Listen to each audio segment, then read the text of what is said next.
Hi, everyone. It's going to be a big Friday show. It's been a consequential week this hour. I'll be joined by Rebeccah Heinrichs, Senior Fellow at the Hudson Institute, Nazee Moinian. She's the Associate Fellow at Middle Eastern Institute, grew up in Iran, got great insight to what's really happening on the ground, so don't move a muscle. And, of course, just a quick reminder, join Fox in supporting our troops for our daily needs to global emergencies. You know, we got about 50,000 deployed over in the Middle East right now, helping them serve the best way you can. If you can't serve, then go visit GoFox/Red Cross to donate to service to the armed forces today. So let's get to the big three. Number 3. I need people who are high net worth to support the generous social programs that we want to have in our state. But maybe the first step should be go down to Palm Beach and see who you can bring back home. Because our tax base has been eroded. Who wants generous social programs? We don't want to waste our money. New York just doesn't get it. Losing their most successful, the governor makes a plea for the wealthy to come home. But why would they? She wants the money. That is not attractive for people to come back and give up what they earned. You think? Number 2.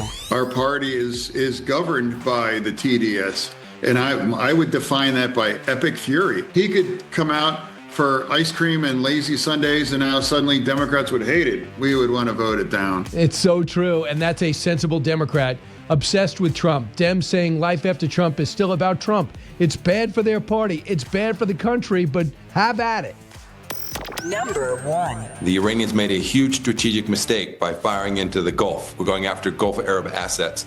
And now the Gulf Arabs and the United States are going to continue to pound the regime. It is less dangerous today after just 21 days, and it is not at its weakest yet.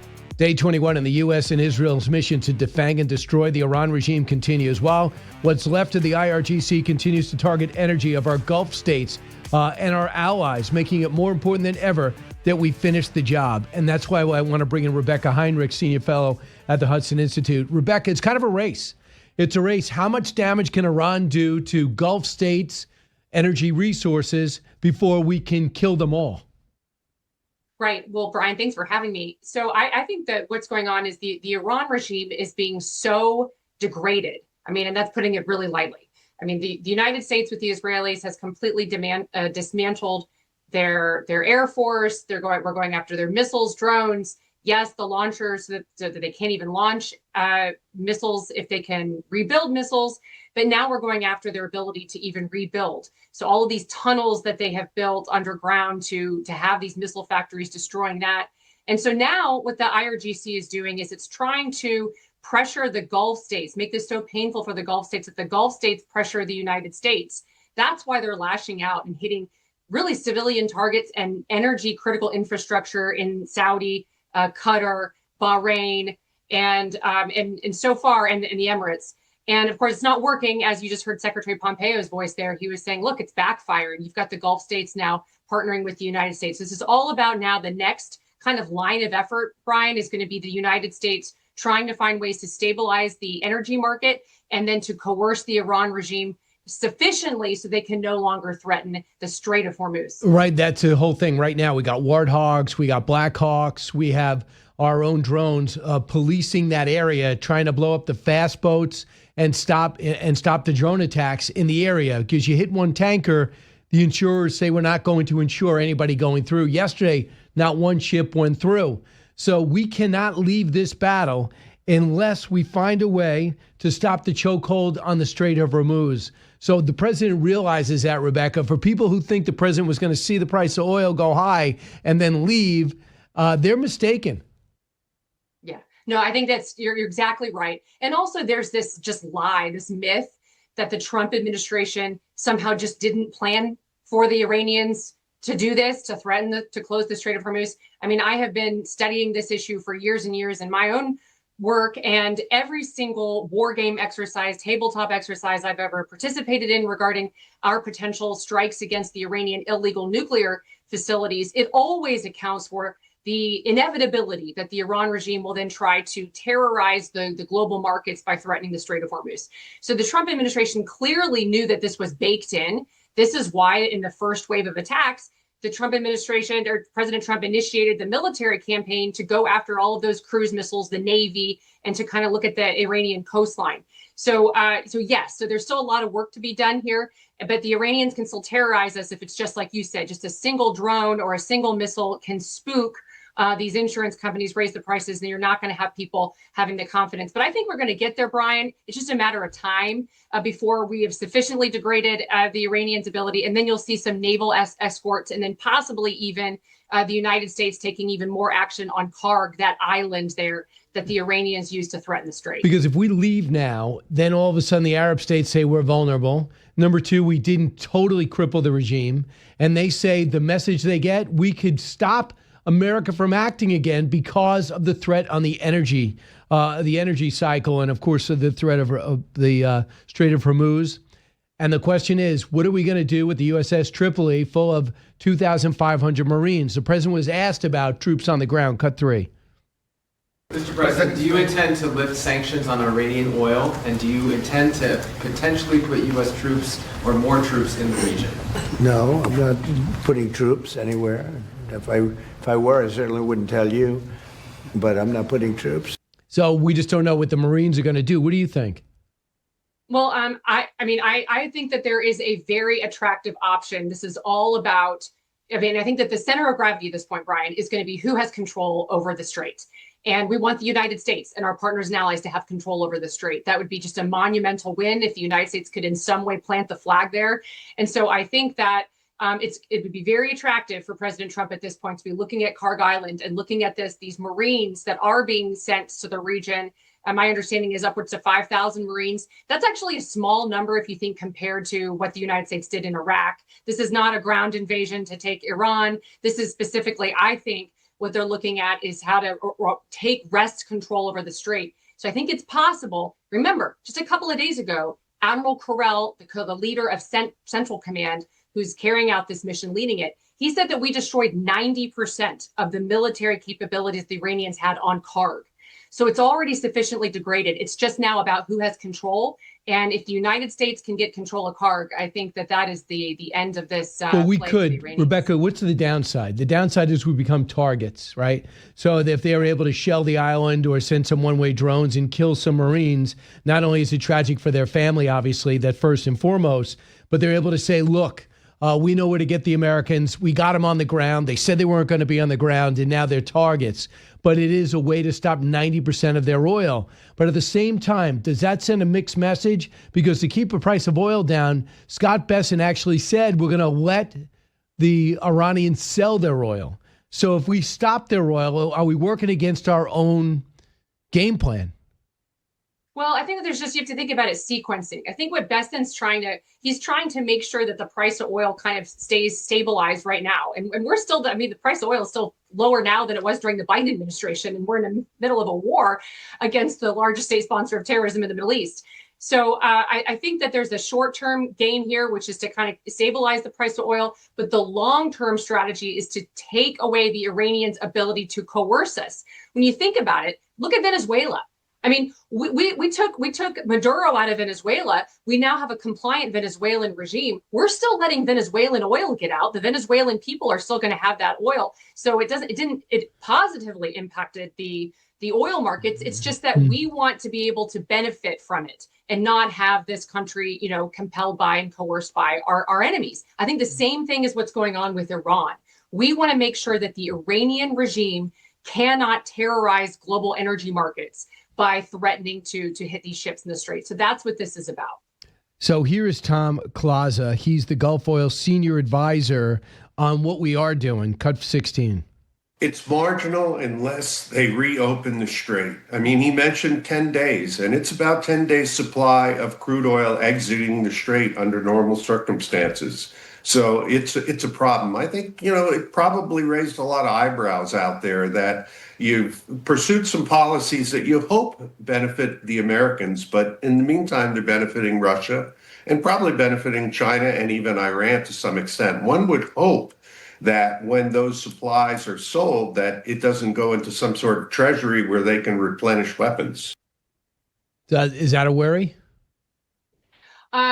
Not for me. I mean, I think that this idea, you just heard Senator John Fetterman talking about Trump derangement syndrome. I mean, for anybody to kind of look at this situation right now and think that the current situation is benefiting the Chinese or the Iranians even, is I think, counterfactual.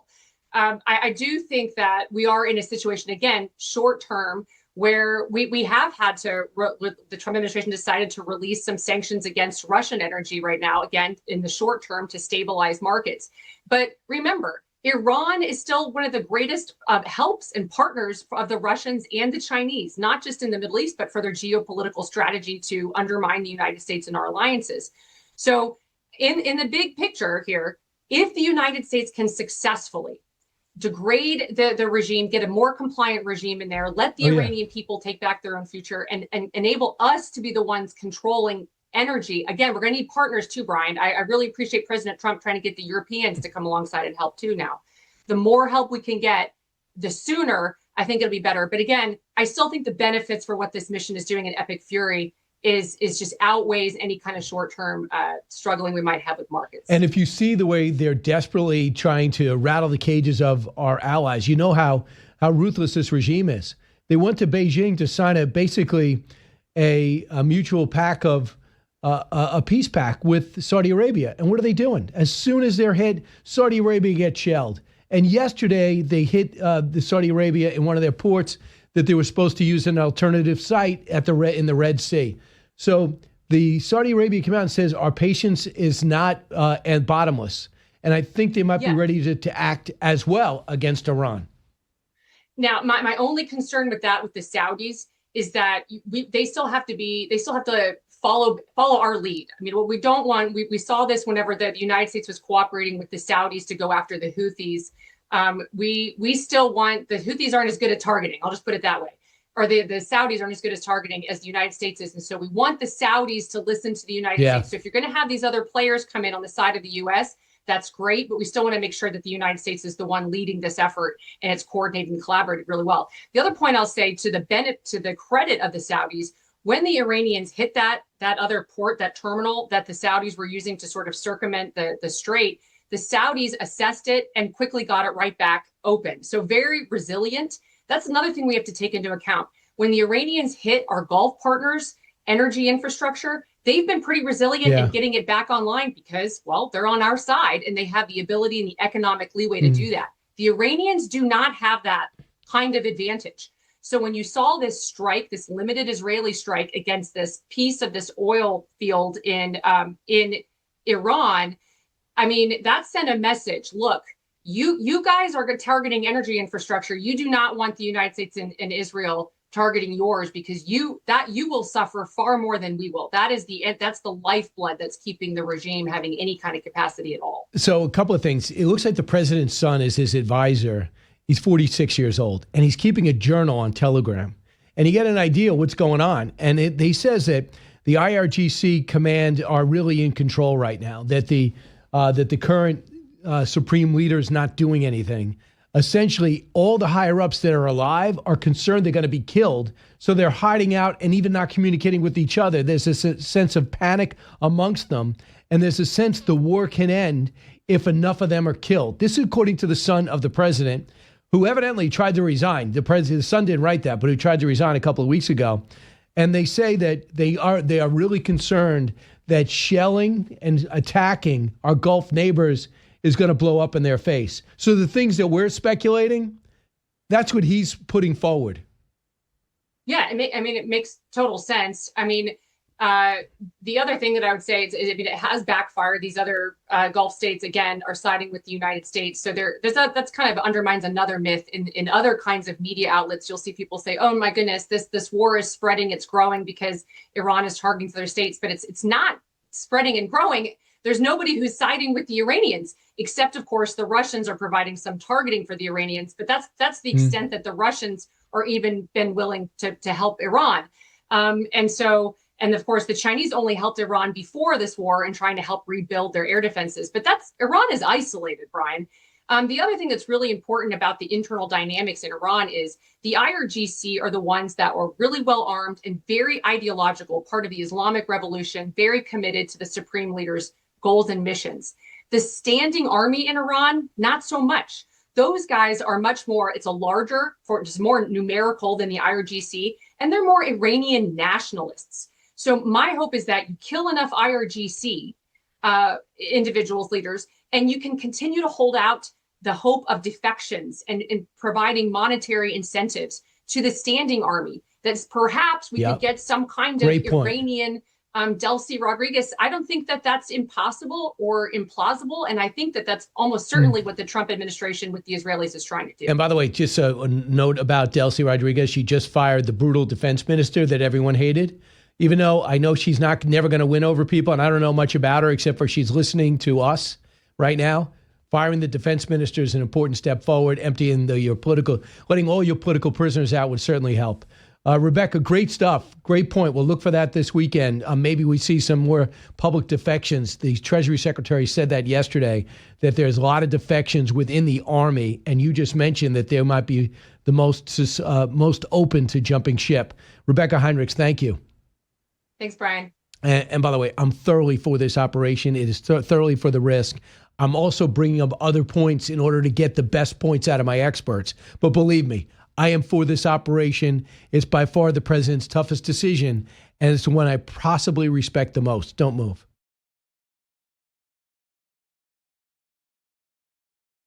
Of course, we laugh about it because it's so preposterous, but it's our money. It's our money going on this. So it's now, the high-speed rail that actually part of that they're saying is now going to be a bus that you could get anyway, that's going to, decades late and $100 billion over budget. They can't finish the people mover at LAX airport in time for the Olympics. I mean, this state is unquestionably the worst run state in America. And the governor that presides over it all now wants to be president. Yeah. What a joke. The more that we get this information out there, the more important it is, because the whole country will see that you cannot have this guy anywhere near the Oval Office. And with that is Steve Hilton running for governor. I think he's first or second in the running, Republican. And he's talking about Gavin Newsom, who preposterously claimed that our taxes are lower in California than Florida. Are you kidding? There's no state tax in Florida, you idiot. How about this? What they're referring to is a land bridge to allow butterflies and different animals to cross over the 405 freeway. It's $21 million over budget. It was stretching 10 lanes, over the 101 freeway in Southern California. The estimate cost has jumped $114 million, and they're still not done. They're just trying to get animals across a highway. And at $114 million. And guess what? I don't think he even plans on finishing it up. It's almost like a fake jobs program. Embarrassing.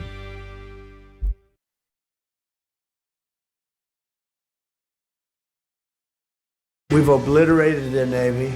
We've obliterated just about everything there is to obliterate, including leadership. Their Navy's gone, their Air Force is gone, their anti-aircraft equipment is gone. We're flying wherever we want, Pete. We have nobody even shooting at us. They have, and as you know, their leadership is gone. Their leaders are gone. They pick new leaders, they're gone. They pick new leaders, they're gone. And now they're looking for new leaders again. So that was President of the United States saying the leaders are gone, the Air Force is gone, the Navy's gone, but now they're looking for new leaders. And they're digging into the depth chart. Nazee Moinian is joining us now. She's Dr. Nazee Moinian. She's the associate fellow at the Middle Eastern Institute and has a long history in Iran and still in touch with what's happening on the ground there. Nazee, great to see you again. Saw you on TV earlier this week. Good morning, Brian. I hope it looked okay. Yo, you look great, and it's great to have you on radio. Okay. And we are streaming again now. Thank you. Nazee, what is your sense of what's happening on the ground right now? In Iran. As we were speaking before, today is the first day of the new year, the Nowruz in Iran.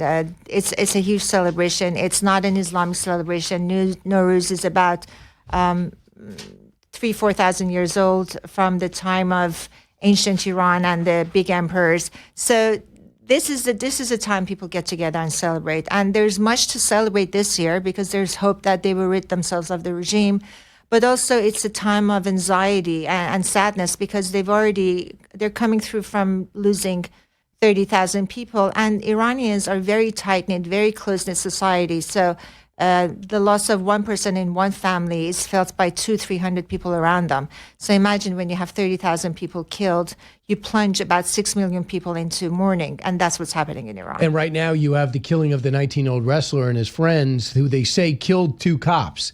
Now, nobody thinks any of this is true, and they basically put him in a sham trial and hung him and want everyone to see that. Why? They're trying to set an example. You know, the repression apparatus of this regime is very thorough, psychologically harmful, physically aggressive to the Iranians. It's not news to me that they have killed yet another 3 athletes. They've done that over the decades many, many, many times. So we were just having it explained by one of the experts, Rebeccah Heinrichs and others, who came out and said, look, there's a difference between the IRGC and the regular army. That's true. And I want you to hear what the Treasury Secretary said that he heard and has been getting reports on about what's happening on the ground in Iran. We are seeing the defections at all levels as they're starting to sense what's going on with the regime. It doesn't get reported here in the U.S. very well, but we are trouncing them from the air, and the regime will probably collapse within itself. At Treasury, we've seen where they've wired their money out of the country. We're coming for that. We're going to get it back to the Iranian people. So what is your view of the army, and are they vulnerable to and open to maybe flipping? So the army has a storied past. It's called the Imperial Army or the Immortal Army in Farsi. It's about 2,500 years old. I mean, I'm stretching history a little bit because it ebbed and flowed, but it's the imperial guards of the old emperors of Achaemenid dynasty and Parthian dynasty. It's a continuation of that philosophy. It's not an army to safeguard the revolution. So I want the listeners to understand the difference between IRGC and the Artesh, which is the regular army. The IRGC is to safeguard both territorially and ideologically the well-being of the Islamic Revolution of 1979. They have 3 branches: Army, Navy, and Marines. Air Force and Marines. The regular army, the Artesh, also has the 3 branches. They're about 350,000 strong. They are they are not ideologically as fervent as the IRGC. Actually, a lot of them at the election of Khatami, the president who was considered moderate, voted for Khatami. So they have that tendency to be more moderate than anyone else. But they're also, they're a conscript army. So they are beholden to the regime that's setting the doctrines for them. So, yeah, I mean, we heard about the communication. I don't know if you read the Wall Street Journal yesterday, but the IDF is on the ground and they're saying, you're on the blacklist. The only way not to be killed is to protect the people and flip. And the communication back was, help us. Let me know where you are. I hear you and I'll listen to you. I'll put my guns down. So that's some of the interaction, because I sense that the Mossad might be there, but more importantly, there's Iranians working with them is the key. What do you know? I hear the same thing. A lot of the recent assassinations were information that was provided by Iranians on the street to Mossad. The operations were carried out because they knew the exact location. For example, when they took out Larijani, he had gone to Paris to see his daughter. And that was an information, according to my sources, that was provided by Iranian civilians themselves. The fact that there are defections might be true. I'm not doubting the Treasury Secretary. It's far and few in between. We need much more of that to happen. The Islamic Revolution of 1979 happened exactly. The flipping point was when the army put down their arms. And I remember the pictures on the screen that people were passing by the barrels of the guns of the army on the street, and they would put a red carnation into the barrel of the gun, thanking them for not shooting on them. Mm-hmm. Do you think the IRGC could be in a fight with the regular army? That's a good question. The IRGC is, again, an ideologically driven, yes, and the regular army is not. So if it comes down to who's going to live, who's going to die, I can't imagine a scenario where the two of them will get into a fight. So when you look at what's happening on the ground now, and I look at the other countries, is it safe to say, even though they were not attacking them, the Iranian regime looked at the UAE, Qatar, Saudi Arabia, who are open to Western open to investing in the West, open to different economic opportunities.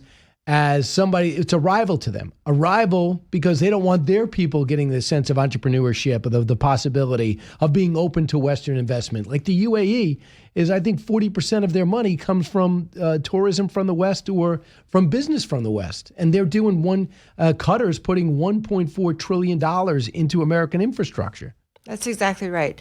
When Iran, the Islamic regime, attacked the Emirates, I was shocked. This is right next to Iran, and a lot of the Iranian rank and file, the regime rank and file, have apartment condo complexes and money in their holdings banks. and money in their banks. Yes, so that just shows you how much the regime is able to absorb, how much loss it wants to absorb in order to survive. And if targeting UAE is one of the aims of the regime, then so be it. But also, I was in Washington, D.C., and I was in one of the embassies of the Gulf countries, and the ambassador told me that IRGC, the foreign minister of Iran, had gone in a tour about 2-3 months prior to the war, alarming the countries that if U.S. attacks us, we're coming after you. This was our part of the plan. Foreign minister has said that, and he's the one kind of doing the taunting now that Ali Larijani is dead. Now he's saying things, but reportedly, and we talked about this on television, he was texting with Steve Witkoff. Yes. Would that surprise you? Not at all. Why? Do you think he is somebody that would land the plane here? No, I don't think that's going to ever happen. But does he have the power to? I can't speak to that. If he can defect and come to the United States, he probably would like to at this point, because if he doesn't have a target on his back, he will soon. He's the only spokesperson right now for the Islamic regime, and he somehow has to keep the face. That I call it the Islamic Republic of bluster and blunder.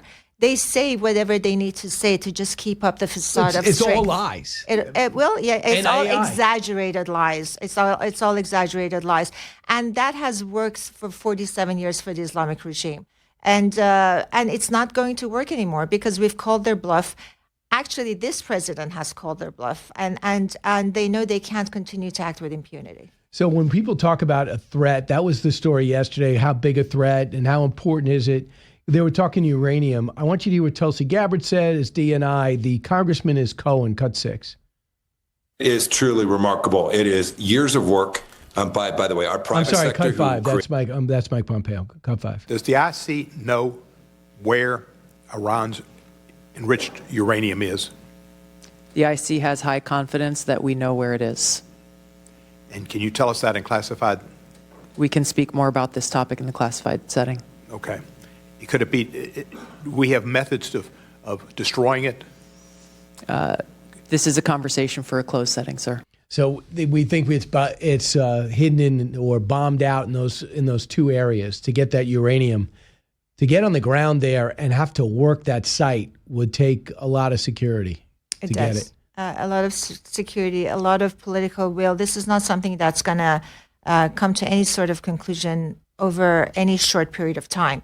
We need to, if we ever decide to extract the highly enriched uranium that's under the rubble, we need to be there on some time, because we don't know even how far down we have to go. We don't know what kind of machines we need to take to clear the pathway. We don't even know if it's radioactive when we get to where we want to go. We don't know if moisture has reached the canisters of highly enriched uranium. It's a complex process. And I'm not sure if Ms. Gabbard is forthright on this, but I don't know enough. But I know that there are people like David Albright that have spoken to the dangers. Weapons inspector. Yes, to the dangers of the highly enriched uranium. They know where it is. They know how to take it out. It doesn't need to be a classified setting for them to divulge a little bit more information. So interesting. I know. Then there's a push and pull, because John Radcliffe's all in for this operation. Yes. Reportedly, if you look at how Tulsi Gabbard running for president and talked to her in the past, which I have a lot of respect for her, but she's not for this operation. I mean, that to me is pretty obvious. You're working for somebody, so you go along with it. Right. But she is not somebody who thinks Iran's a threat, which I find stunning. Do you? Yes, as an Iranian and an American and a Jew, I find it threatening three ways: to the American security interests, obviously to Israel's existence, and also to the Iranians' well-being and their future. Of course, this is a regime that has turned the Middle East upside down since 1979. It has spread its tentacles all across the region. Supported proxies. You know, Brian, it behooves me why we think this way, some of us. It's not like IEDs plant themselves magically by the roadside in Iraq and Afghanistan. It's not like embassies and military bases in the region magically blow up either. And it's not like Houthis, Hamas, and Hezbollah are funded by Tooth Fairy. All of this converges on one point, and that point is the Islamic regime. And that's why the president's doing this operation. Yes, it's a risk, but man, is it worth it? You see how it's all related? Dr. Nazee Moinian is going to stay with us for a few more minutes, Associate Fellow of Middle East Institute. Don't move.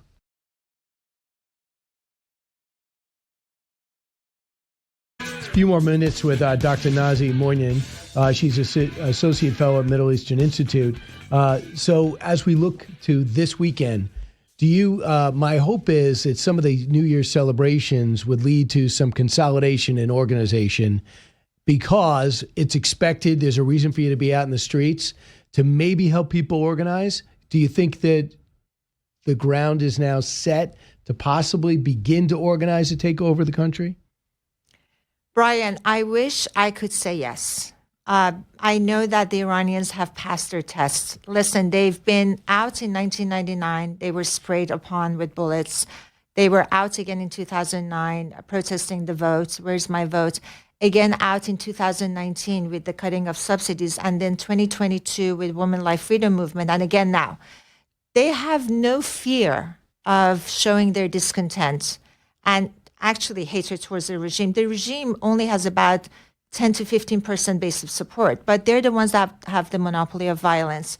For us to ask Iranians to go out to the street and risk their lives and their livelihood and their eyes and their vital organs, they shoot them in their reproductive organs if they can't figure out where the head is moving. So it's a regime that wants to do maximum damage.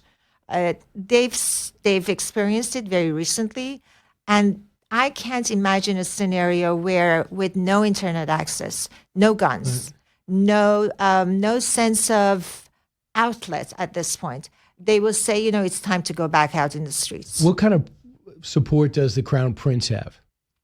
The Crown Prince. Shah's son. Yes, he's the first son of the late Shah of Iran. He is a fighter pilot, married with 3 kids. Great family. I know him personally. We've worked with each other before. I was speaking with a colleague last night, and he said if he runs today in a referendum, he gets the votes. But, also revolutions have ebbs and flows. Most of the times they don't finish how they start. It was the same way when Khomeini came to power in 1979. He had to consolidate his power. It was not a given. I know you look at the pictures and there's massive black of, turbaned people and women in hijab that had come out to greet him when he was coming off the plane Air France on the tarmac in Tehran. So that's in 79. In 79, that image has been steered into many people's minds, including mine. The crowd numbers were much bigger than they are on the street now, but that doesn't mean we can't get there. It's that ideology does that to people. It brings them out. But if you could recommend anything, it's find a way to get that internet on. Find a way to get the internet on. Find a way to empower people. If there's a phase 3 to this war, it's to empower maximum empowerment of the Iranian citizens. They have proven worthy. They have become one of the indispensable allies of the U.S. and Israel. And we want allies that can pull their own weight. And Iranian people are one of them. Right. So we'll have to see. But also, if Pahlavi was to land on the ground right now, would that be something that would be a positive? He'd have to have huge security forces around him. He does. I was speaking to his daughter, Princess Noor, and it's her primary concern. She says, sometimes I can't fall asleep because I'm so worried about my father. So security is a huge deal. Again, it's a little premature to get to that point. This is only day 21 or 22 of the war. We bombed Libya for 77 days. I mean, give it time. We're getting there. And I think for President Trump to have spent so much political capital to start a war that needed to have started 40 years ago, to bring a bad actor to justice, says a lot about this administration. And he has coalesced a good number of people that say the same thing. Prime Minister Netanyahu spends a lot of time broadcasting into Iran in Farsi. Right. Translated, I'm not sure he speaks it. And I hear he's relatively popular there. Yes, he is. There are two very popular people. It's Bibi Netanyahu. People might not understand that. Well, I hope they understand it after this, because there are songs made for both of them. There are Zumba classes that are danced to the songs that are made for President Trump's victory or hopeful victory in Iran. And Bibi Netanyahu, who's speaking to Iranian people. But the one thing about the president, if they are mimicking his dance, it's really not even exercise. So if it is a dance class, exercise class, you're not going to even break a sweat. It's just kind of like a sway. Oh, Iranians know how to break a sweat. They are joyful people. They love dancing. You have to come to one of our parties. You will not sit down. In America. In America and also in Iran, their homes have become their fortresses. So they have these wonderful parties, and they're not in hijab. They're very European-looking, actually. I hope to see it one day as common travel as it is to Aruba and Bahamas and around the world.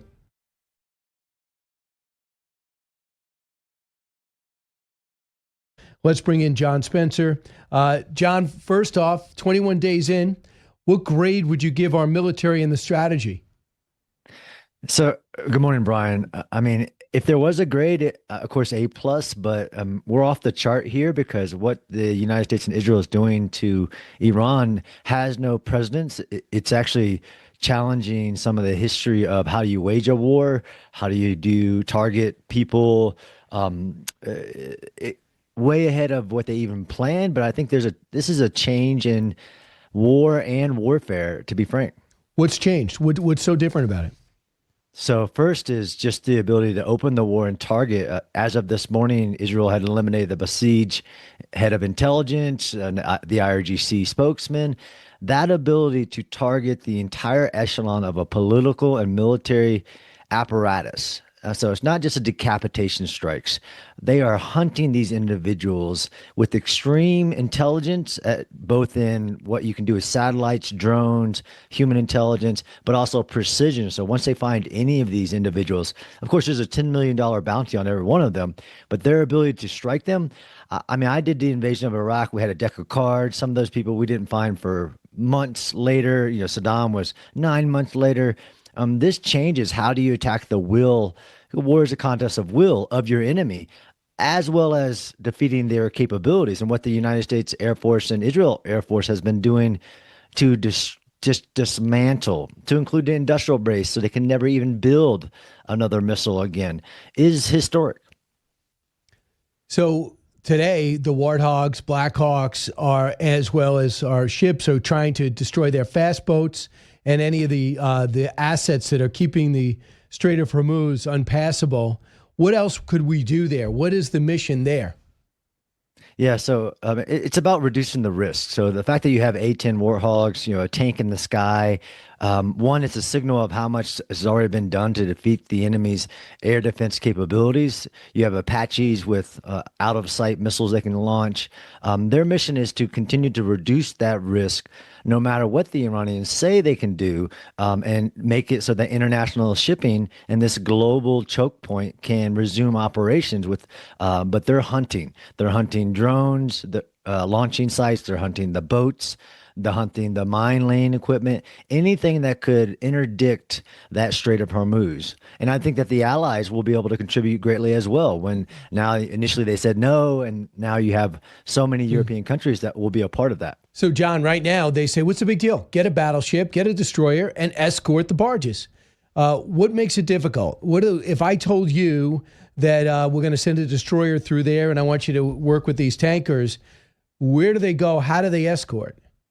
Sure. And it's not that we haven't done this before. I mean, of course, during at the end of the Iran-Iraq war, we did Operation Earnest Will. We did this exact operation, but the world has changed. The warfare has changed.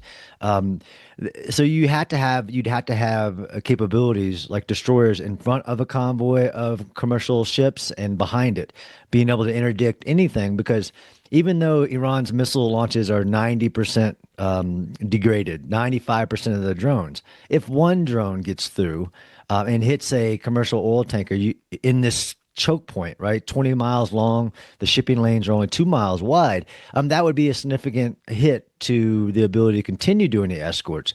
So you have to keep that, basically a security bubble around this formation that you would escort through. I hope personally, I'm not saying that's what needs to happen. The continued destruction of the enemy's capabilities to the point where you have, this isn't mowing the grass on the leadership. This is eliminating decades of thinking to where you get somebody who's willing to change their behavior, so that this wouldn't be necessary, but you still have the capability to do it, Brian, by force if necessary. We got War College expert, chair of war studies with us now. His John Spencer, a great friend of the show. So, John, I think you would agree with me that we can't end this war without breaking the chokehold on the Strait of Hormuz that's been plaguing us for, 40, 50 years since oil became a big thing. So if I put you in a classroom with other War College experts, how do we do that? Is it possible in the age of drones? Absolutely possible. Again, you have to you attack the launcher, not the arrow. So this is about changing the Islamic regime's use of pointing a gun at the head of global commerce. There are other aspects as well, as reducing the amount of oil that flows through the strait. All of those Gulf countries have pipes that make it so they can get a certain million barrels out of the country without having to go through the strait. That's another option. But I think ideally, and you can't forget the historic also, we're on the precipice of potentially a world-changing event if this behavior of the Islamic regime, as great as the fall of the Berlin Wall, to be frank, you can't forget the global deals that President Trump administered in 2025. 1.4 trillion with the UAE, 1.2 trillion with I think Kuwait. Qatar. This is not just about oil getting through the strait. It's about prosperity, peace, and long-lasting, not needing to do this again. And right, there's fertilizer and there's other things that go through there. But John, and also pharmaceuticals, I understand, it also transported through there. But John, what you just brought up is so interesting, because these are the capitalistic deals, the trade deals that the president has worked out. If you're an Islamic extremist, a fundamentalist, you hate this. You despise this. Prosperity and hope for people living on this planet instead of living for the next life. That suicide pact, that death cult attitude. You hate what UAE and Qatar and Saudi Arabia is doing. Kuwait. You don't like this. Absolutely. And this is the whole point of people talking about the Islamic regime in Iran versus the Iranian people. The biggest estimate is that 20% are this Islamist ideology kind of people in Iran. That leaves millions 70 million? 70 million that aren't. And this is what we saw during the revolution. So, yes, you're right. That radicalized warping of Islam and to do this, to spend billions of dollars for 47 years for the sole purpose of terrorizing not just the region, but the world, to build this Islamic caliphate that they want to build. Absolutely, you hate President Trump's deals with the Gulf states. And I think this is why the regime, struggling to survive, made a giant mistake by continuing to attack all of these Gulf states, whether Shia, Sunni, divide, you name it. You hate these deals, absolutely. But a couple of things. I'll take their side of it. Hey, they're loving this. They're loving that the UAE doesn't feel comfortable walking the streets, that their natural gas and some of their energy outputs aren't functional. They love that Saudi Arabia has been stopped from one of their terminals out in the Red Sea and that they can't use the Strait of Hormuz. They love that Kuwait's been hit so often. They love that Oman's been hit, even though they were trying to broker some peace between us and them for a long time. So they might be saying to themselves, we're going to outlast Trump. He's got midterms coming up. His economy's suffering. He's worried about it politically. All we have to do is outlast him and we win. And this is a way of giving Trump and his allies economic pain, since they can't beat us militarily. Absolutely, that could be their thinking. I think that's a failed strategy in logic, because it's not just the United States. Of course, it's Israel. And now, I mean, it's like the worst bar fight strategy you could do in the world is I'm fighting one person, I just start slapping everybody around me. And not only getting them to join the fight directly and to support in any way possible, but then to seat in the hearts of, and even the UN Security Council historic vote of 13-0 condemnation with 140 countries. You're just signaling to the world that President Trump was right to launch this war. It was an imminent threat. They are planning to build a nuclear bomb, to build this ballistic shield, to do this proxy terrorism. It's all been dismantled over the last 2 years, thanks to Israel and, of course, with President Trump and the Midnight Hammer, and now this operation. So they can think a lot of things, but they have to have the capability to do it. And they're just every day that capability, even in the ideal that they'll outlast President Trump and force this economic coercion on us to stop. I think it'll be a failed strategy, but I don't predict the future, but I can see what's happening right now. So the Pete Hegseth yesterday says the number could move, but I need $200 billion more. Chip Roy, not an interventionist, doesn't seem to me to want to do the war, but not against it. He said this, cut 10. And I've been very supportive of the president. I am very supportive right now of what he's been doing and attacking the nuclear capabilities, the conventional capabilities, and ensuring we take out a lot of the bad guys at Iran, to quote Pete Hegseth, who have been destabilizing the world for 5 decades, undermining our national security, undermining the national security of Israel and our allies. But on this question of the $200 billion, the administration needs to come forward and present a plan. You know, when we're talking about boots on the ground, when we're talking about putting our men and women in harm's way, the American people want to see us go take out the bad guys, but they really don't have a long tolerance for wanting to have any kind of an endless engagement in terms of being on the ground in Tehran and building soccer fields like we did in Baghdad. Yeah, so he wants to know what you're doing with the money. What would you tell him? I mean, as much as you know, what would you say you need the $200 billion for?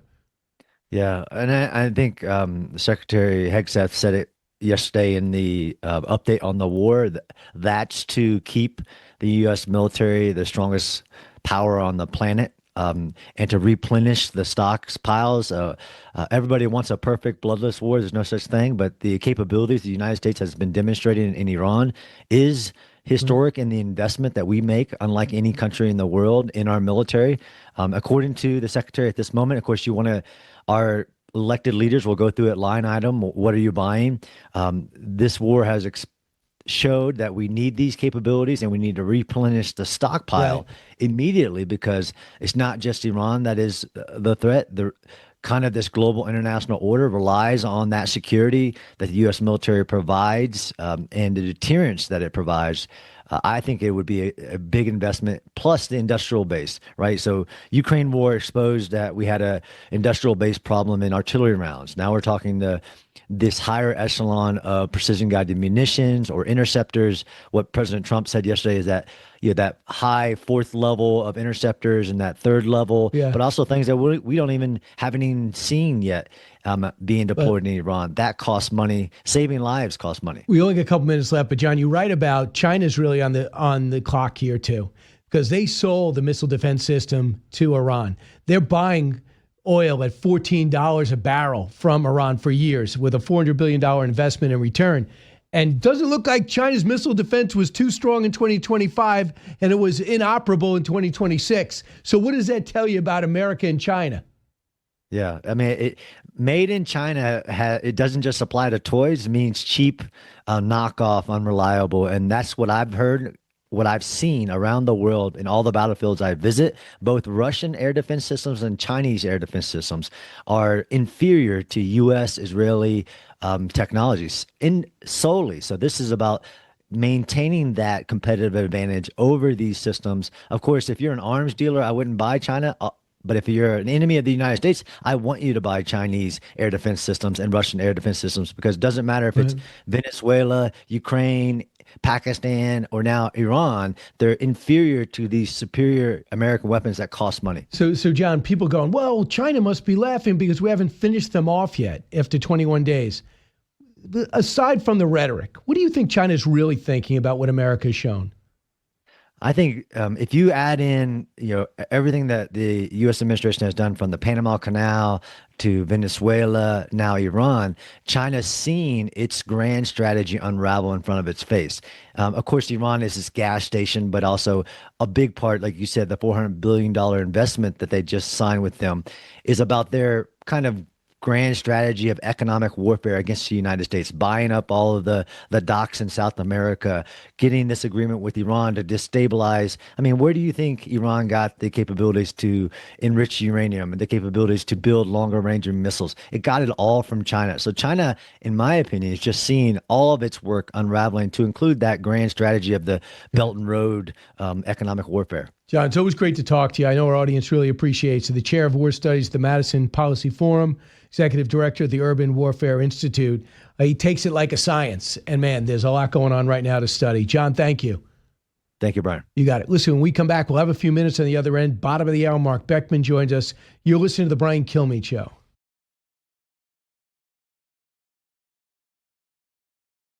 Got a couple of minutes here, and I want to just have a pretty exciting announcement. I have a book coming out in the first week in October, and I got stage shows to accompany it, and I got live shows of me on stage, streamed on Fox Nation, but I want to see you in person. You know about Reno, Nevada, May 30th. That's going to be cool. July 11th, Pensacola, Florida. This is all brand new. You get it at briankilmeade.com. And then you go fast forward to October 16th, Red Bank, New Jersey. That's the United States tour. It's also the name of my new book. Westbury, New York, the next day. Back-to-back shows. So that's going to be in the round at Westbury Music Fair. That's going to be awesome. Then Clearwater, Florida, always is a fantastic time, November 7th. And then November 8th, the next day, Jacksonville, Florida. So I'll drive from one to the next, and we'll finish up at. Now, we might add a show in December, but right now, Chesterfield, Missouri, right around our great St. Louis station, KTFK, November 21st, United States tour. So it's at the factory again. So that was an unbelievable venue. But we're going to have new stuff in it. And, of course, the new book that I think you're going to love. It's all celebrating the 250th birthday of America. Go to briankilmeade.com and get tickets. Hopefully I'm in a city anywhere near you because I want to meet you in person.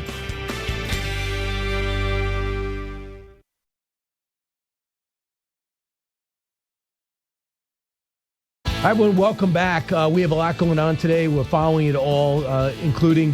Markwayne Mullin did get through committee yesterday. It looks like Monday he's going to get formally through. The question is, are we going to fund DHS? And there's no way the Senate should go home if you don't. I don't care who, I know who's to blame. This is not one of those things where both have a side. It is the Democrats. Because I mentioned before, the Republicans have given in. No more Kristi Noem, you didn't want him. No more Greg Bovino, you didn't want him. You wanted body cameras, you got it. No more roaming patrols, Tom Homan says it's out. He met with you yesterday. The only reason there's masks, and believe me, nobody wants to police in masks. The only reason there's masks is because of doxing and fear themselves and their family because of the target you put on their back. And lastly, they're not going to do judicial warrants. It's impossible to do the job like judicial warrants. And you already know. When Markwayne Mullin comes out, he knows the Senate. If they were being honest, he'd get 85 votes in the Senate, almost as much as Mark Rubio. He's going to do things differently. That's pretty clear. Joining us now, Marc Beckman, Melania Trump, the First Lady's advisor and agent, the CEO of DMA United, NYU Senior Fellow, Emerging Technology, and author of Some Future Day, How AI is Going to Change Everything. Marc, great to see you. Good to see you. You're always here with a big announcement. Yes. If it's not with the First Lady, it's with a big announcement about the First Lady. Yes, it's groundbreaking. We have this incredible moment in time that is coming. It's next week, Fostering the Future Together. Last fall at the United Nations General Assembly, the First Lady announced her mission to build a global coalition to empower children through education and technology.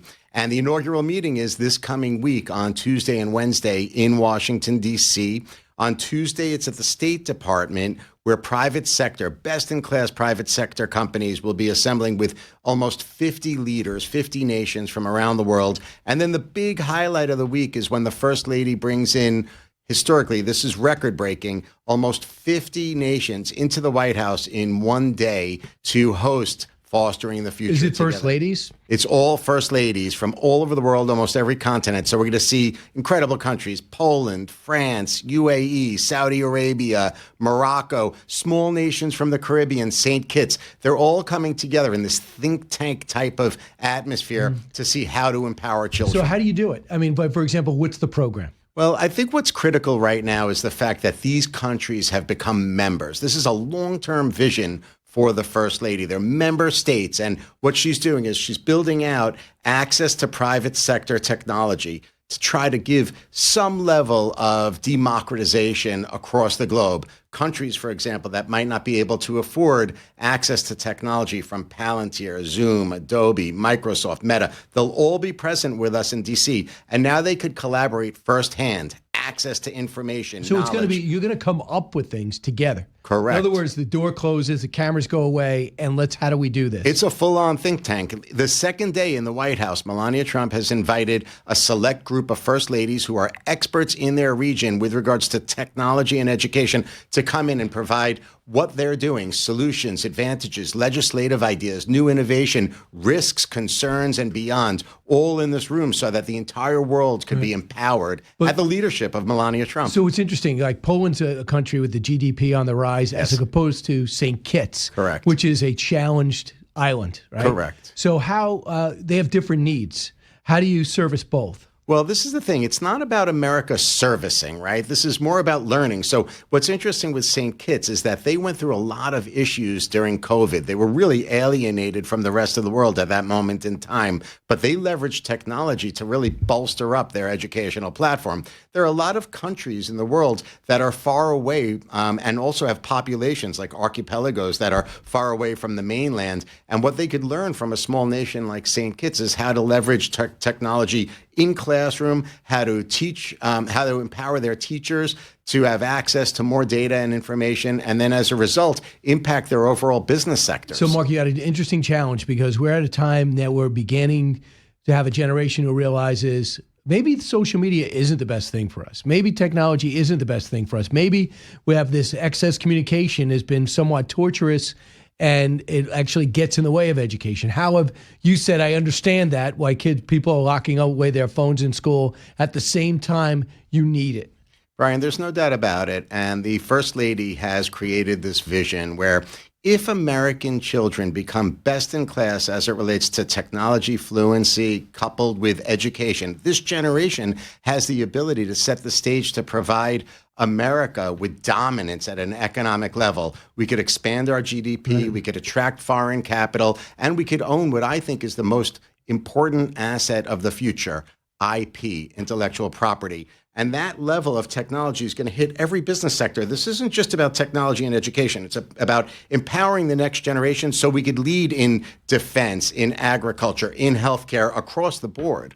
So what is the United Nations at a time in which the United Nations is maybe being sidelined by the administration? You're embracing it. How are you using that platform? Well, here's what we did. For the first time in American history, in history of the UN, actually, for the first time, a First Lady went in, Melania Trump, when America took the presidency about 2 weeks ago, and she addressed the Security Council. It was an incredible moment in time, an incredible moment for America, really. And what Melania Trump spoke about is this concept of peace through education, tolerance through wisdom. And she showed how by leveraging artificial intelligence, we have access to knowledge, and that could democratize across the entire globe, every piece of that globe. And that theme now, this concept of leveraging technology to empower the next generation, will drive through fostering the future together next week. How receptive have the other countries been? They're pretty excited. I mean, we've never had, like I said, the White House has never had almost 50 nations come for the First Lady. Her leadership is incredible. We have incredible countries coming from the Middle East, from Europe. I mean, here's a great story. Think about this. In the middle of everything that's happening with Iran, UAE, as you know, is taking a lot of incoming missiles, and their royal family is flying in for this event. So people really care. Yeah, and also they're staying with their investment. They're $1.2 trillion into the country. I think 1.4 for you, Qatar. That's the deal the president cut in 2025 when his first visit was through the Middle East. I remember that, and there's no doubt about it. Saudi Arabia will be with us too, and those two nations, Saudi and UAE, are leaders in artificial intelligence because of that meeting. Yeah, Marc Beckman with us now. So you talk about Melania. When you know her personally, you're friendly as well as working together. She has a real global perspective. Like, she wasn't born here. She knows what Europe thinks. She knows what Eastern Europe thinks. She understands what the wall was and how different it was. She hears it from her family, from her parents and her grandparents. What perspectives does she bring to the table that maybe someone born here doesn't, that doesn't travel as much as her? Well, I could tell you this.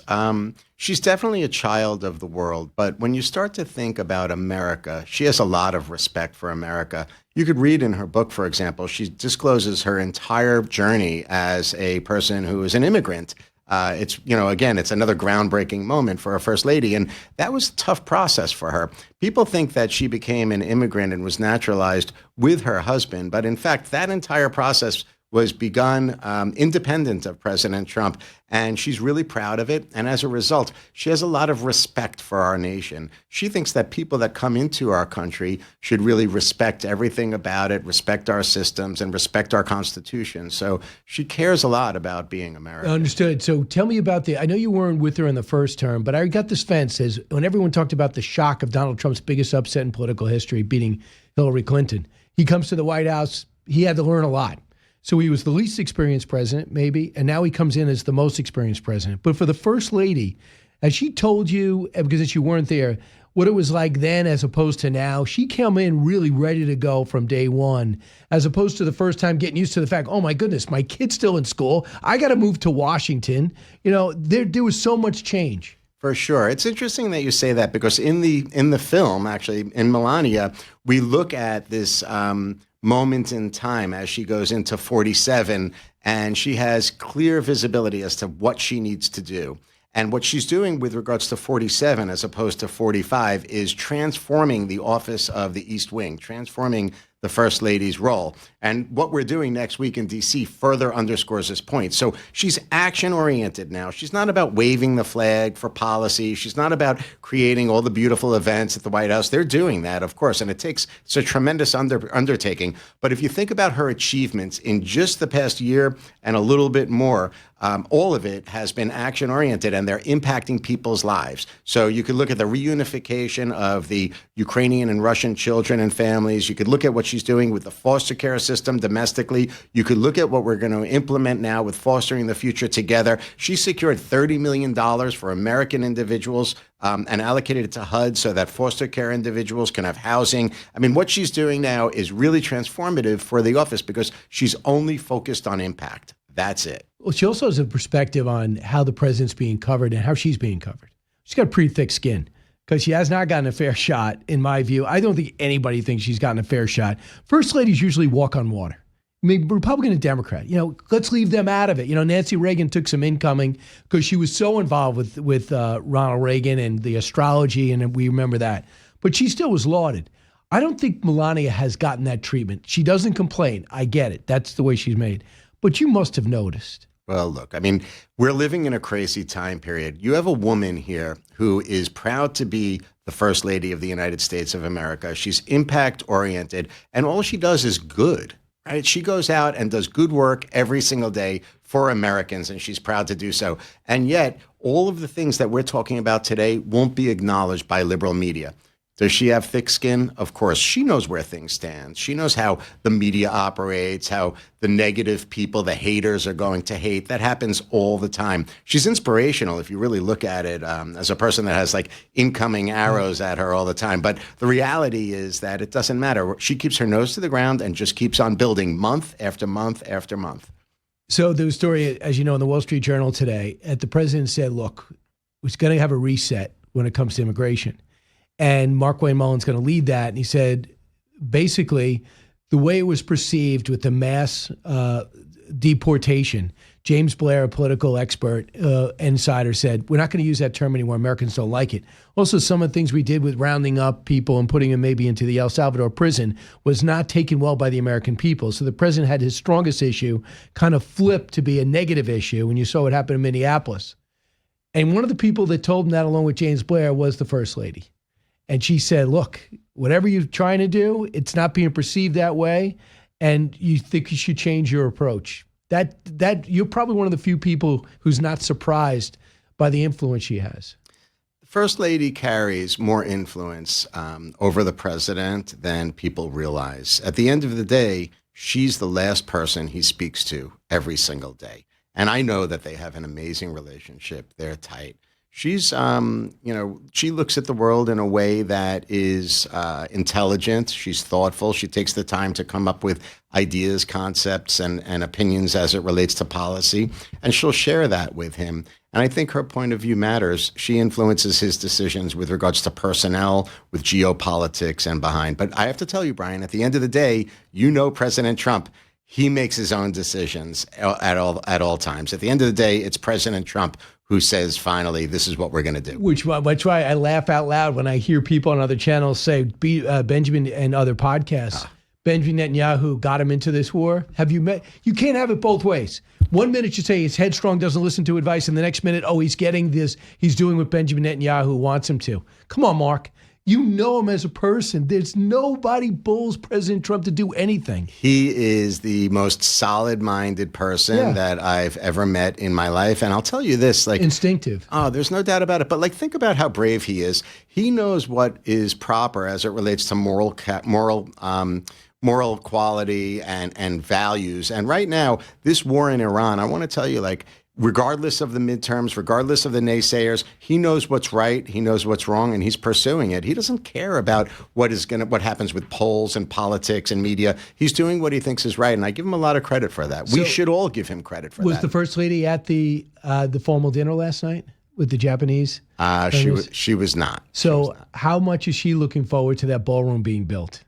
I think that she is looking forward to the ballroom, but it's, unfortunately, you'll see. She'll be hosting a lot there. Well, for sure, but I think it's poised to open right as the end of the fourth year approaches. Is that true? Yeah, I think so. They better pick up the pace. But we need it. I have to tell you, we need it because even for fostering the future together, these people are crazy that say that we don't need this ballroom. Anybody that's saying we don't need it is insane. The rooms are too small. The East Room is too small. We have so many people from foreign nations saying we'd like to attend fostering the future together, delegations of these first ladies, and we have to limit it because there's not enough space. So firsthand, I'm telling you from this experience, the ballroom is a great idea. Also, I had a chance to go to the Oval Office right after State of the Union.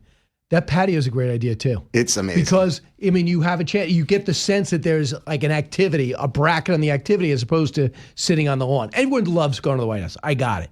But it's a practical look at it, hosting people at the White House. Look, the president is taking the lead. He comes from architecture and design. He's taking the lead, and he's trying to make the space better, more functional for the next generations, and honestly, prettier. So it's great. He's got an eye for everything, and I think he's doing a great job. Now, are you enjoying this? Because, you had a business going already, and now you're doing this. I appreciate you saying that. Brian, I am doing the best work of my life. I have the ability, thanks to the First Lady, to impact people's lives in America, overseas. It's the best work I've ever done in my life. It's called Fostering the Future.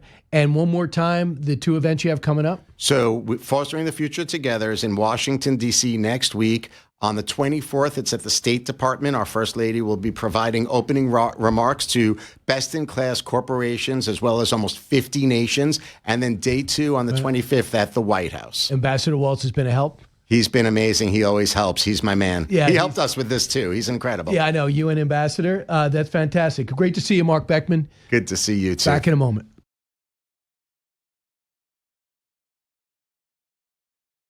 Why didn't you tell U.S. allies in Europe and Asia, like Japan, about the war before attacking Iran? So we are very confused about we Japanese citizens. Well, one thing, you don't want to signal too much. When we go in, we went in very hard, and we didn't tell anybody about it because we wanted surprise. Who knows better about surprise than Japan? Okay? Why didn't you tell me about Pearl Harbor?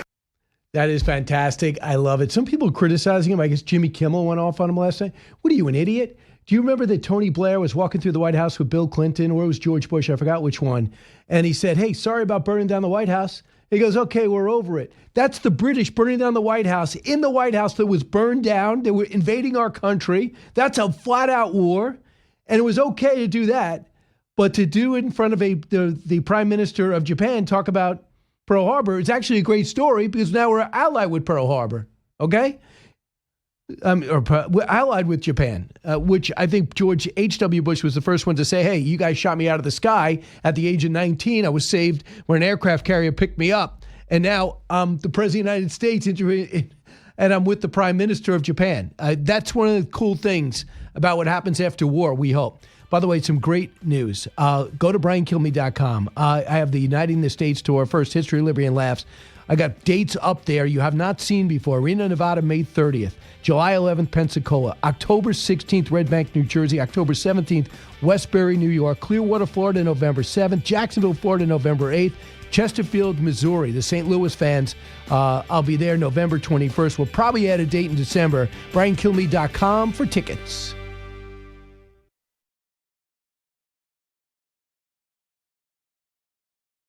So with us right now is Majority Leader Senator John Thune. Senator, welcome back. Thanks, Brian. Good to be with you. Man, you're one of the busiest guys in Washington. What kind of progress have you made on the Save America Act? Well, I think we're obviously had it on the floor now for the most of this week. We're going to roll through the weekend on it into next week, and every day that we're debating it on the floor is another day the Democrats have to try and defend an indefensible position. So, I mean, I just think that this is it puts a spotlight on the Democrats' opposition to something that 80% of the American people and a huge majority of Democrats even support. So, I mean, when you talk about voter ID, like you said, the numbers don't lie. Every single poll, between 75 and 85, depending on your party, they want to see it. To say that blacks or Asians can't get ID is an insult, and I think the people realize that. Would some say, for example, in your party, like Murkowski, come out and say, well, I need mail-in voting. The president doesn't want mail-in voting. Is there a compromise there? She says she's got some people who live 400 miles away from a voting position over in a very rural state. I think there is, Brian, and what we tried to do is we tried to modify the mail-in voting provision in this to accommodate states like hers that give states a lot of latitude if there's a hardship, and they can define what that hardship is. So what this whole provision is designed to get at really are the abuses and the places where fraud occurs voting, and that is it's ballot harvesting, it's these drop boxes, it's unsolicited mail-in ballots where people don't request one and they're just shipping them out, and sometimes you're getting 3 or 4 at the same address. I mean, I think those are very real abuses that need to be curbed, and that's what this is targeted at. The things that, states like Alaska, I know she has strong feelings about this, and I understand it's a very different state from the one most of the rest of us represent. But the language in there is really designed to give states the latitude that they need to address the unique, sometimes geographical challenges that their states face. Senator, is it true that Chuck Schumer was somewhat talking to you guys behind the scenes about some type of voter ID? Well, he said it. Said it behind the scenes. He's also he did say at his news conference the other day, Brian, when asked, it was sort of an offhand answer to a question, and he was getting asked about the Save America Act, and he made the comment, well, we're not opposed to photo ID. Well, if they're not, then fine. Let's pass that. I mean, we're happy to narrow it down and get them on board and actually get an outcome or get result here. We're going to test the proposition of whether or not they're serious, and we did that yesterday.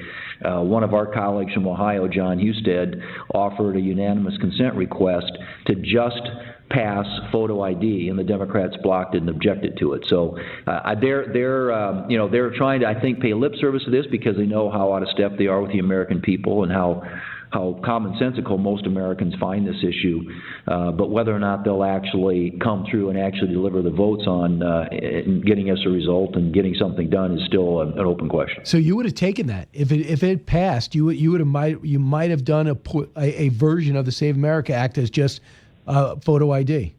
Totally, and we've got, we would take that. There are other pieces of this, obviously, that we want to get done too, and we can build out from there. But if that's something the Democrats would be willing to support, we take it in a New York minute.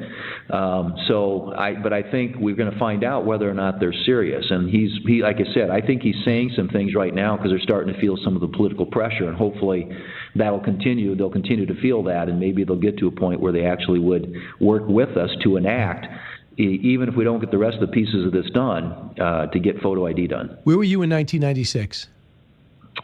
Well, I was running for Congress the first time. Okay. Well, I'm going to tell you where Chuck Schumer was. This is what he said. Okay. Let's admit the truth. Everywhere people go, they're asked for a Social Security card. In fact, one way to prove you're a bona fide person who can have a job is to ask for a driver's license and a Social Security card. That's Chuck Schumer. I mean, does he not know we're taping this? I mean, what does he say when you, I mean, I don't know if he's ever been confronted with this. Yeah, I mean, people are, I think right now, I'm glad you're pulling it, and I hope that more and more people become aware of that, of just the hypocrisy and the double talk that Democrats are engaging in right now. I think part of it, Brian, too, is Schumer, like so many Democrats here in the Senate, is so susceptible to the far left-wing base in this country. And they don't want to do anything. And part of it has to do with just, Trump derangement syndrome and their blind hatred of the president. But I also think that there's a good contingent of, Democrat, particularly special interest groups, these far left special interest groups who think they benefit, from having non-citizens vote in our elections and not having to have a photo ID. So it's a combination of things. But if he is sincere and if he is actually wants to be at all consistent with what he said in the past, maybe there's a path here where Schumer ultimately gets to where he says we're gonna go along and at least get photo ID done. And I guess within a midterm election, they don't want to give the president a win. They don't even want to fully fund government. But here's what the president said about you when I talked to him last Friday, Cut 28. The main thing I have to do is find out who's going to get the Save America Act approved. Well, I guess Senator John Thune's kind of at a logjam. No, I'm very look. I think he's a wonderful person. I do.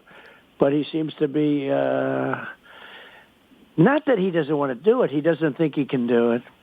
And that's bad. I mean, how can you not get voter ID approved? How can you not get, citizenship approved? Proof of citizenship. So he's frustrated. You can hear in his voice. You probably have heard that very conversation to your face. Yeah, many times. and I understand his passion, and we share it. I mean, these are all things we all want to get done. And I tell people that I'm in some cases I have to be I don't say the Grim Reaper, but sometimes a bearer of bad news, because I have to tell people what the vote count is. And, as we test these issues, and obviously to pass something in the Senate, it takes 60 votes, not 51 on an issue like this. And that means you've got to have some Democrats. Now, the president would just say, well, just nuke the legislative filibuster, and then you can pass everything at 51. But I think that's another issue where the votes aren't there. And so they shouldn't be. We have to have a filibuster. Senator Thune, if we don't have a filibuster, people don't realize there's a day where Democrats will be in charge, and they're going to be a Democratic president. And now the Senate will be like an executive order. Whatever the president wants will be the law of the land. And I don't think Republicans are going to be happy with that. No, and I'll tell you what, Brian, and again, it's part of the founders when they designed our checks and balances in our government. They created the three branches of government. But in the legislative branch, the Article I branch, they divided power between the House and the Senate. And they created the Senate to give a voice to the minority in the country. And, if you go to simple majority, you become just like the House, only with longer terms. And then anything, when the Democrats get it, they will that agenda, we will own it. I mean, if we enable all the stuff that they do because we decide to blow up a legislative filibuster, we're going to rue the day that happens when they get control again. So one of the people that are not for the Save America Act is Mitch McConnell. He just doesn't, and Keem Jeffrey said the same thing, but he just says, I just don't think the federal government should be involved in state elections or in the election process. And he says that's not part of the Constitution. You must have heard that argument before. Yeah, I mean, and that's the leader, I think, holds that position sincerely, although he did vote to get on this bill. He was one of them, to get on the bill that came over from the House that has photo ID and basically citizenship to register to vote. Senator McConnell voted with us. So, I don't know ultimately where he's going to be on the final passage vote on this, but I do know, and there are, and I might put myself in this category. I'm what we call a federalist. I believe in states' rights. I believe in distributed power. I think less power in Washington and more power to people around the country and state and local governments is a better, you get way better outcomes for our country. And but on this particular issue, where federal elections are concerned, we do have authority, and we ought to ensure, if nothing else, that non-citizens aren't voting in American elections. I think that's a straightforward issue, and one that doesn't get you crosswise with a belief that we ought to preserve power for the states. And Senator, I got the best analogy for you. Feel free to take it. It's like in baseball, football, we do it even in soccer. There's videotape replay. It's not that you hate the refs. You just want to make sure the right team wins. And if it was a catch or a drop, we just want to find out what it was. Even if Republicans lose every election, you're just saying, I want to make sure the right person wins. So to me, it's videotape replay. It's not that I hate the refs. It's just that they're not perfect. So let's just make sure that we can use technology, in this case, to get the right, to find out who the right winner should be. Right. Well, and that's and again, that's perfectly. It's a good analogy or illustration, because it's true. You want to make sure that the people voting in American elections are the people who are eligible to vote in American elections. Yeah. And it's against our law to vote if you're not a citizen. So why not make that a requirement, and then secondly, verify it at the ballot box by forcing somebody to produce a photo ID? I mean, I just think these are common sense solutions. So, Senator, I got to bring you to funding the rest of the DHS. We know about TSA. We know about the Coast Guard. We know about the cyber unit. They're not being funded, all because they want to reform ICE. I know Tom Homan was meeting with Democrats yesterday. We know we have Marc Mullen, who's going to be taking over, I think, as early as Monday when the vote goes to the floor. So I'm wondering, has there been enough progress made to say that we can fund the government this weekend? I mean, have you talked to anybody? We're going to find out real soon. When Tom Homan came up here, and by the way, Brian, that request for that meeting has been out there literally for weeks. I mean, in the 35 days of this shutdown, from day one, the White House has indicated a willingness to sit down with Democrat leadership and try and resolve this and get the government and all these agencies and really important functions of our government operating again. And the Democrats have resisted. I mean, in fact, the last White House proposal, the Democrats sat on it for 18 days without responding. So we're trying to force the issue. We pretty much shamed them into having this meeting yesterday. So Holman comes up. We had some of our Republicans that are involved with that agency in the appropriations process there, and senior Democrats, to find out how serious they are. And I honestly think, I mean, the White House has been incredibly accommodating, trying to work with Democrats on reforms, and I think been very forthcoming in trying to get a deal here. The question is, do they have a partner, and do Democrats actually want a deal, or do they just want an issue?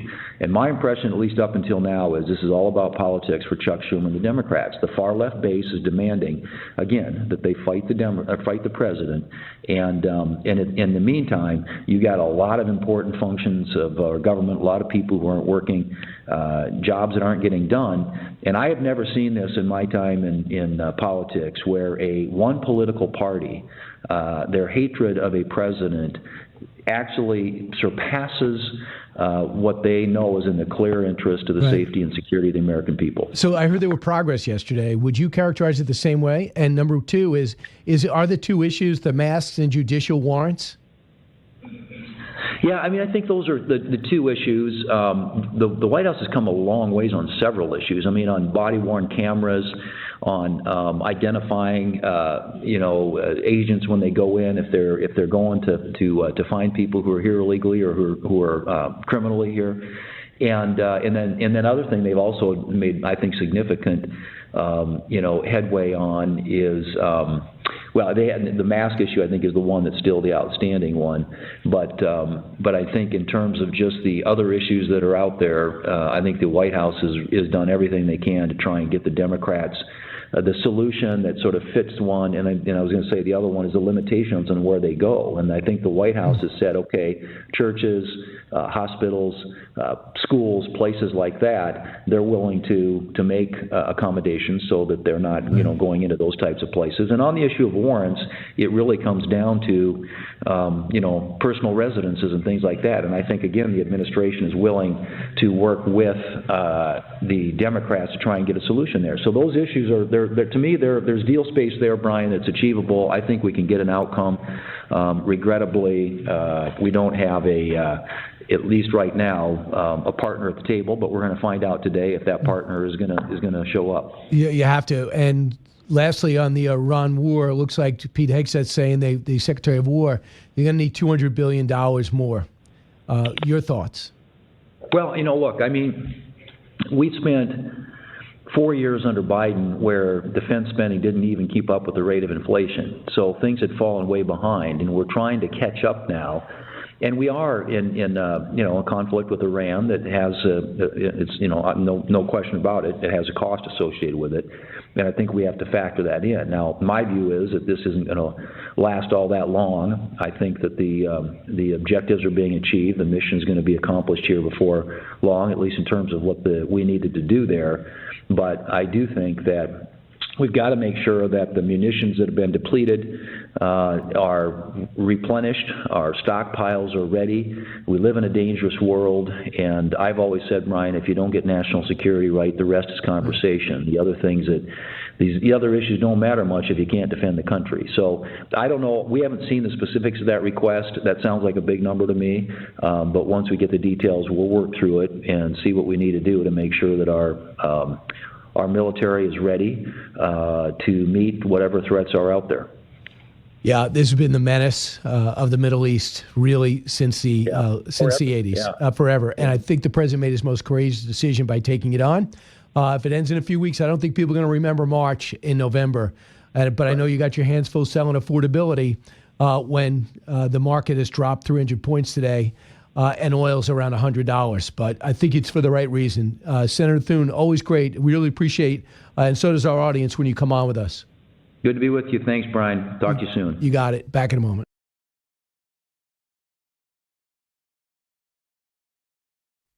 Hi, everyone. I'm Brian Kilmeade. Welcome back. I got a special guest with me right now, Nelson Dellis. He's a 6-time USA memory champion, 2-time Guinness World Record holder, grandmaster of memory, and the author of the brand new book, Everyday Genius Hacks to Boost Your Memory, Focus, Problem Solving, and much more. Nelson, great to meet you. Yeah, thanks for having me, Brian. All right, first off, when did you realize you had a great memory?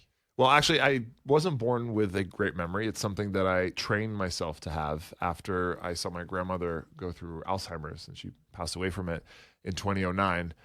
And I started just diving into memory techniques, learning about these ancient techniques that have been around for thousands of years, and memory competitions where people put these techniques to the test.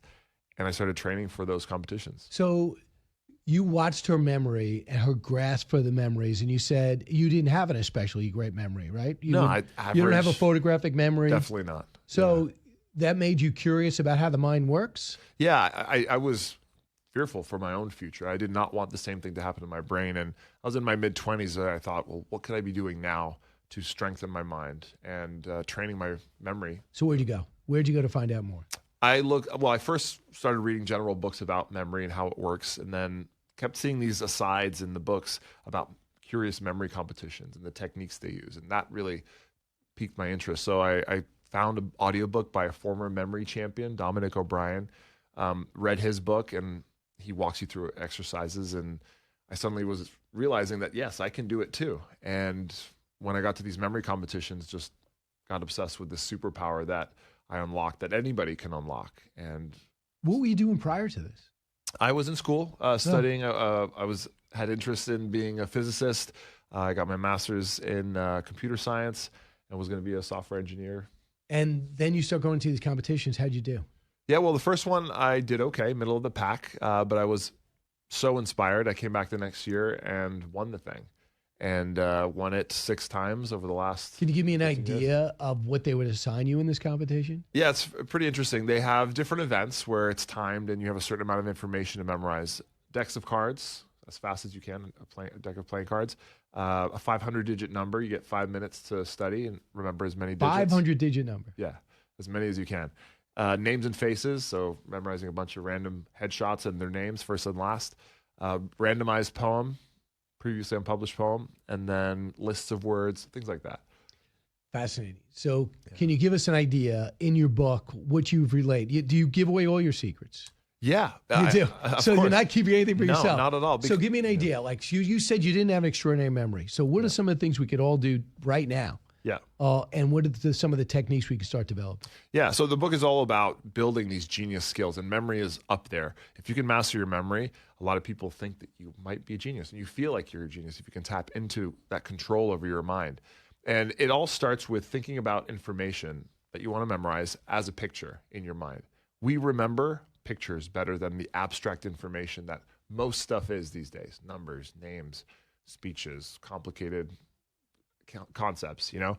So if you can turn that into a picture in our mind that we can visualize, that's sensory, emotional, taps into things that are meaningful to us, that's what we remember. So, for example, you get a monologue and they say you to memorize this, so you got to give a speech, whether it's something technical, which you majored in, or is something like the TED Talk. Sure. Right? And you want it verbatim. Yep, How would verbatim. how would you approach it? So if it's verbatim, then you recognize that every word on that page is some piece of information that needs to be logged in your memory.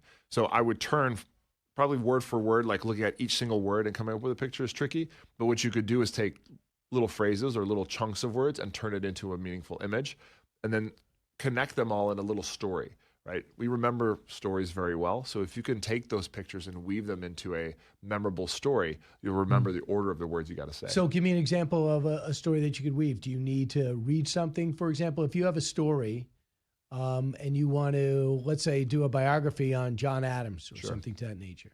So you're reading John Adams' biography and you want to remember some of the things. So do you picture his face? Do you picture Quincy, Massachusetts? But you want to do it in order, and you want to remember what happened in his childhood. Do you picture him catching a fish? Do you picture him going to law school? Tell me an idea how you would. Yeah, so there's a few approaches, and it's all based on this idea of coming up with a story. But more specifically, you can use what's called a memory palace, where you take a walk through a place that you know very well, maybe your house, let's say, from your front door through all the rooms to your bedroom. Okay. And that's something that we don't need to memorize. We do it every day. If you close your eyes, you could do that easily.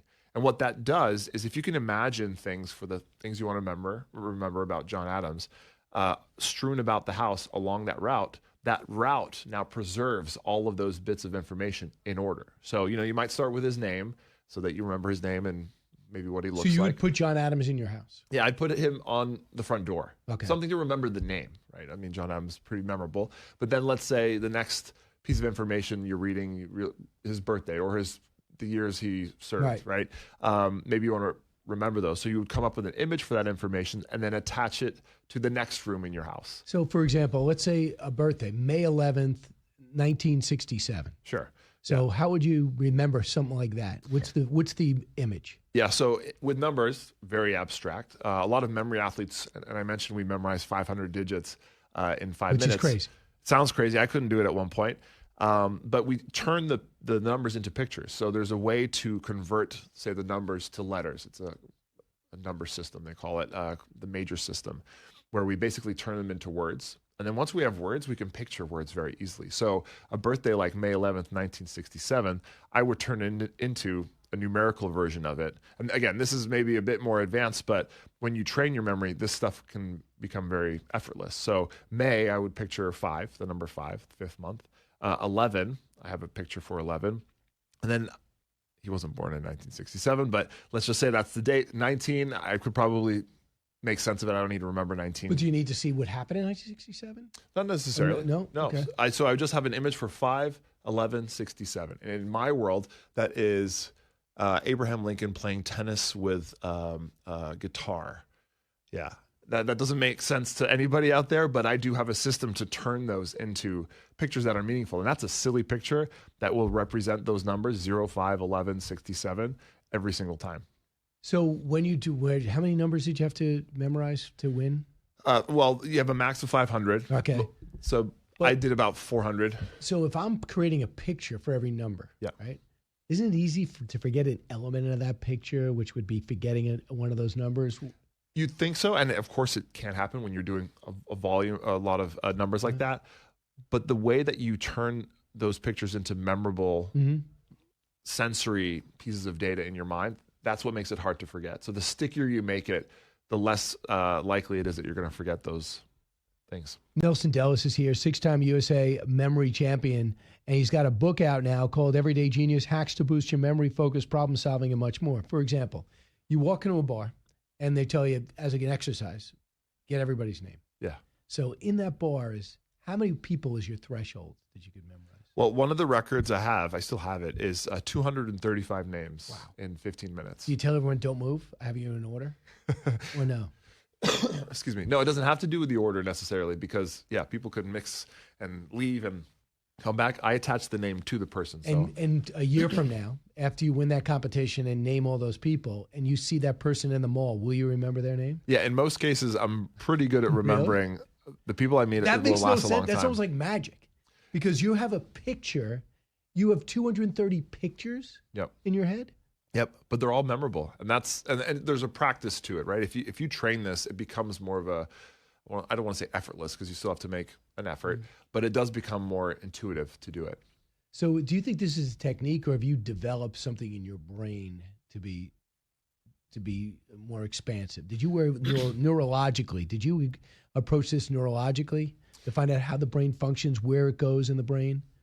Not necessarily. I learned the techniques. These are techniques, but I think what happens is it does become neurological. There's actually a study I was a part of in St. Louis at a memory lab at Washington University in St. Louis, where the research just come out this year, where it shows they did a scan of my brain and they show how rewired my brain is compared to the average person. When I use my memory, it's using the whole thing in ways that most people don't really think memory is being used. And that's because of all the years of training.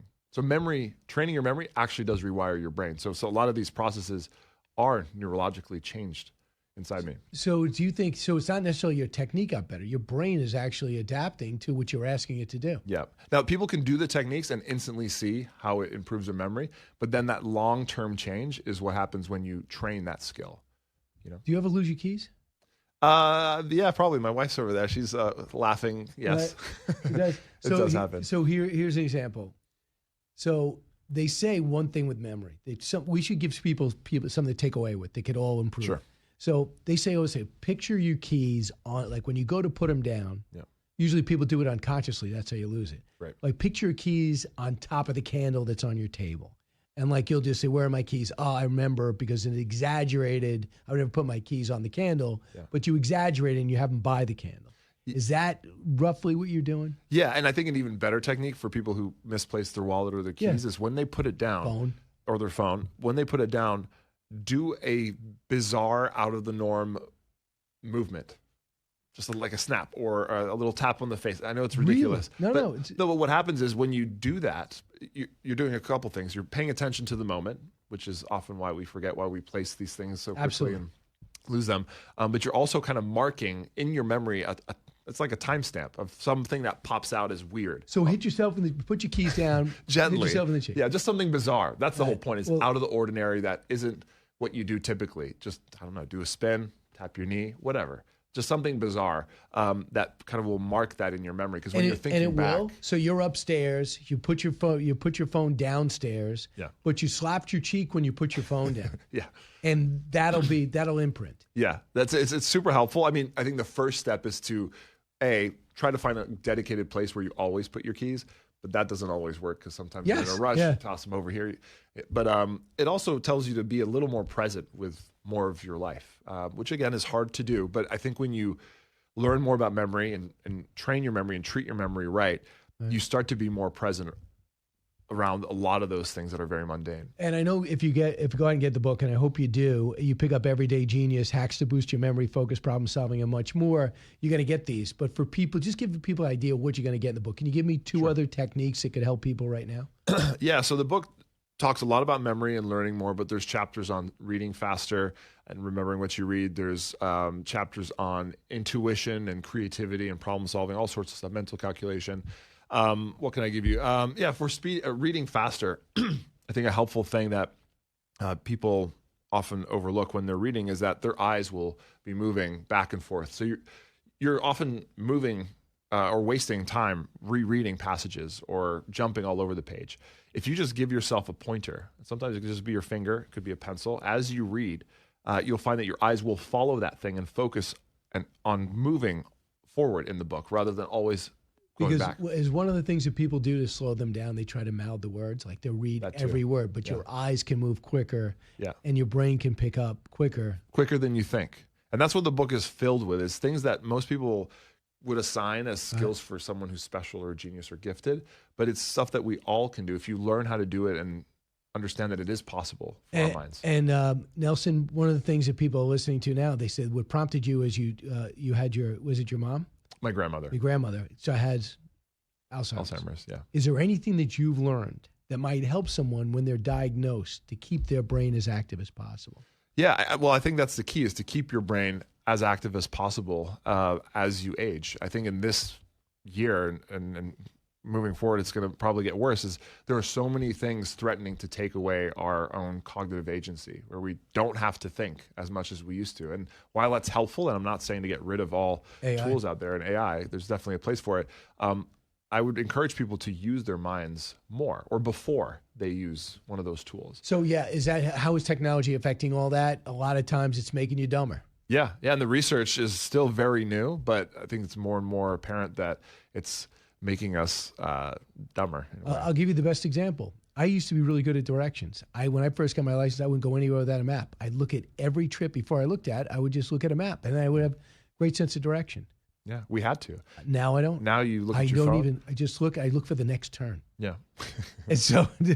and it's crazy. So that's one thing you worry about with AI. Yeah, is that we just get too complacent in letting our mind, our cognitive abilities get outsourced.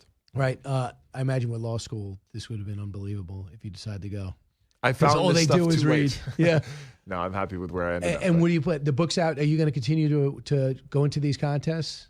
Yeah, I always get this itch to go back and maybe not compete, but always try to maybe break a record or do some really big, challenging memory demonstration. Yeah, it's part of me. I'm very competitive. Nice. No kidding. Nelson Dellis, a 6-time USA memory champion, out with a brand new book, Everyday Genius, Hacks to Boost Your Memory, Focus, Problem Solving, and more. Thanks, Nelson. Thank you, Brian.